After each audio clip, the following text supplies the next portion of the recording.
എൻ്റെ പേര് ലിമ വരുൺ.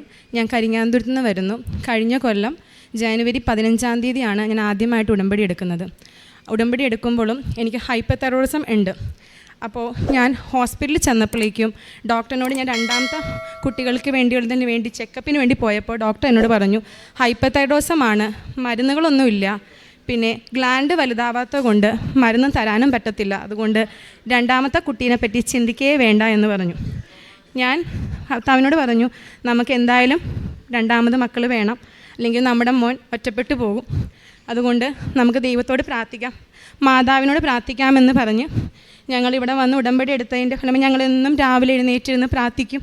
പക്ഷേ ഭർത്താവ് പോവാറായപ്പോഴേക്കും 5 പ്രാവശ്യം ഞാൻ പ്രഗ്നൻസി ഡിറ്റക്റ്റീവ് കിറ്റ് എടുത്ത് നോക്കിയപ്പോഴേക്കും നെഗറ്റീവായിരുന്നു. അത് കഴിഞ്ഞു ഞാൻ എൻ്റെ വീട്ടിലേക്ക് പോയി. അപ്പോൾ എൻ്റെ മമ്മി പറഞ്ഞു എല്ലാം ദൈവത്തിന് സമർപ്പിക്കും മോളെ, മാതാവ് കൂടെയുണ്ട്, നിനക്കൊന്നും ഉണ്ടാകത്തില്ല എന്ന് പറഞ്ഞു. എനിക്ക് തളർച്ചയൊക്കെ വരാൻ തുടങ്ങിയപ്പോൾ ഞാൻ അടുത്തുള്ളൊരു ഹോസ്പിറ്റലിൽ പോയപ്പോൾ ചെക്കപ്പ് ചെയ്തു.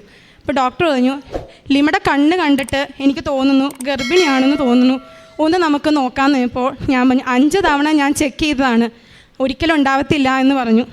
ഞാൻ ചെന്നു നേഴ്സിന് ചെക്കപ്പിനാണ്. ഞാൻ ചേച്ചി ഞാൻ പോയിക്കോട്ടെ, എനിക്ക് ഉണ്ടാവില്ലല്ലോ എന്ന് പറഞ്ഞു. മോളെ നോക്ക് പോസിറ്റീവാണെന്ന് പറഞ്ഞു.